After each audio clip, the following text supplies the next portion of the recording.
Hey, it's Tony from Advanced Sight Knives. I'm going to talk a little bit about the sheath I made for my Jeep Fordite handled knife. You'll see that at the end. But I started out with pencil and created a square grid.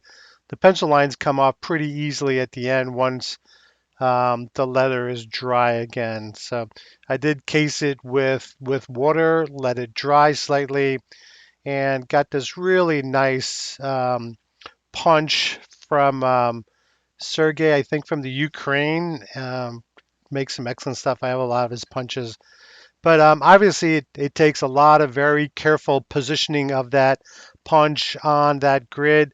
And I spent a lot of time, positioning that, looking at the left, looking from the right, from the top, making sure that each of the tips are on the appropriate place on that grid, and then punching it solidly. So I went from top to bottom, then did the second row, and again being very very careful. You guys know, especially after an hour's worth of work, you slip on one of those punches and you start all over on a new one.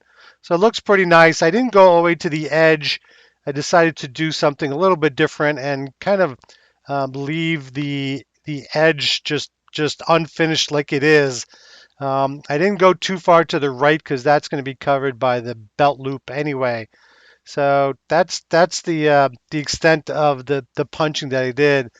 But then I wanted to do something unique where I was going to punch out the centers, right? Circles in the centers. I found this nice set of punches in Amazon. I'll put a link in the description, but they come pre-sharpened. I didn't have to sharpen them, but it does take a pretty substantial blow on from the hammer to get that done. The pictures don't do it justice. This video will show you a little bit on these punches. So I am working on a laminate with a solid granite underneath that.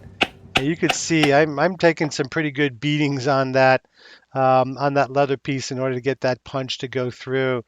But again, you want to be careful. You want to make sure that the punch doesn't move at all in that space. And actually, the punching is a little bit easier to align um, than the pattern stamps was. So that actually happened pretty well. So then I wanted to put some kind of material underneath that. You can see it looks really, really nice. Came out nice. And I had started with trying to paint the leather underneath and trying to mimic what you'll see the handle on the knife with the Jeep Fordite, which happens to be paint dripping off the Jeep manufacturing plant line that is used. You'll see that it's really really nice, but it looked like crap, so I took that out, put some um, snake skin on the bottom. Looks really nice if you take a close-up look here. I did paint it, dye it all black first. It was a little tough to glue it all in there. I did put the snakeskin on a very thin piece of leather first, and then I glued everything up. And with a little paintbrush, I got my bars cement and was only able to do one side of it, but I got all in between the rows and the circles and the punches and got most of the spaces, and it came pretty good. I didn't have any bleed over into the circles, and actually looked pretty good. So here I am. I'm actually um, gluing up the welt, and then I stitched it up uh, on. I do have a machine. I have the Cowboy sewing machine. I think it's the CB 3200.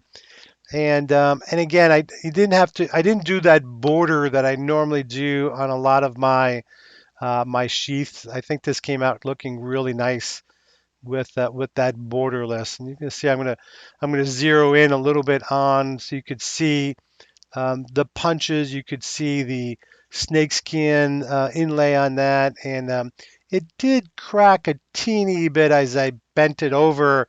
You can see a little bit of um, the dye kind of exposed plain leather on that, but it actually looks pretty good when you put it up against the knife. The knife fits in there really nice.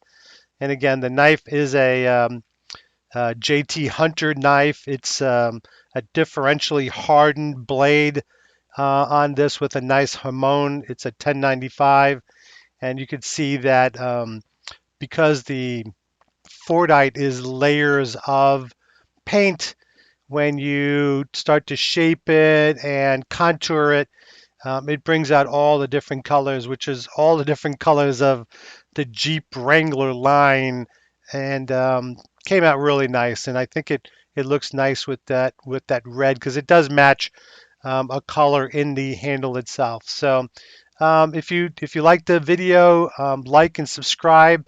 I'm gonna start doing a lot more videos of things that I'm working on, and I hope to see you soon on the next video. Thanks a lot for your support.